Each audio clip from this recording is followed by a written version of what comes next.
कि जो लोग सेंट्रल विस्टा के प्रोजेक्ट के पीछे डंडा लेकर के पड़े थे, वे बड़ी चतुराई से, बड़ी चालाकी से सेंट्रल विस्टा प्रोजेक्ट का ये भी एक हिस्सा है।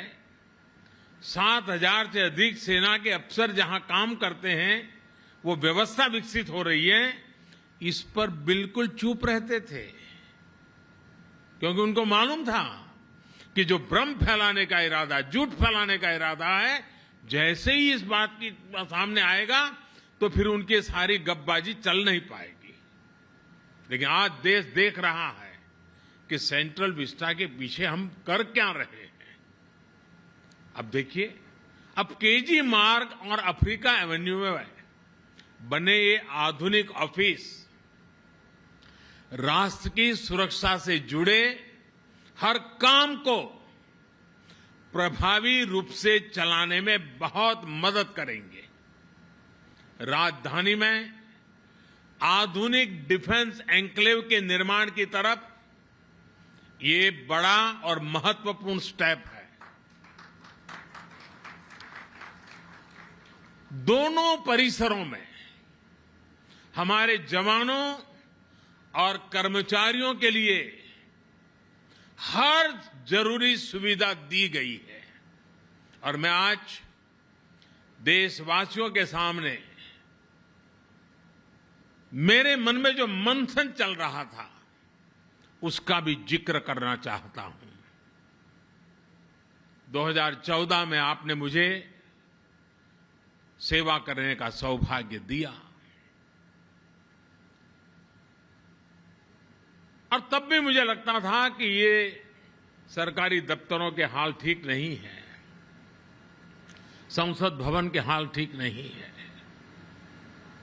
और 2014 में आकर के ही मैं पहला ये काम कर सकता था। लेकिन मैंने वो रास्ता नहीं चुना। मैंने सबसे पहले भारत की आन बान शान, भारत के लिए जीने वाले, भारत के लिए जूझने वाले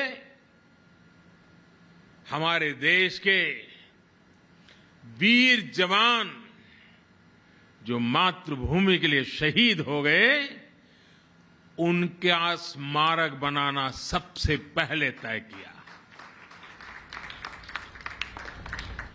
और आज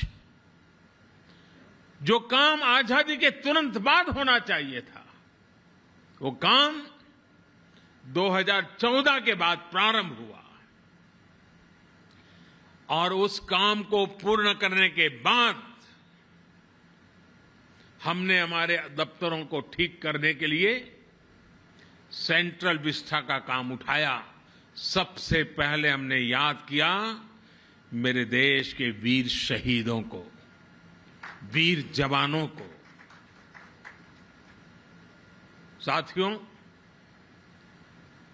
ये जो निर्माण कार्य हुआ है, कामकाज के साथ साथ यहां आवासीय परिसर भी बनाए गए हैं।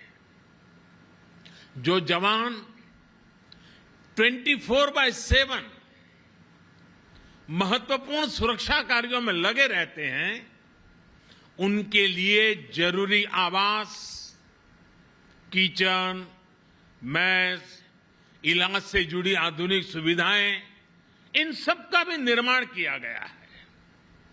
देश भर से जो हजारों रिटायर्ड सैनिक अपने पुराने सरकारी कामकाज के लिए यहां आते हैं, उनको भी अब उनके उम्र के एक स्थिति पर वो पहुंचे हैं, उनका भी विशेष ख्याल रखना, उनको ज्यादा परेशानी ना हो, इसके लिए भी उचित कनेक्टिविटी का यहां ध्यान रखा गया है।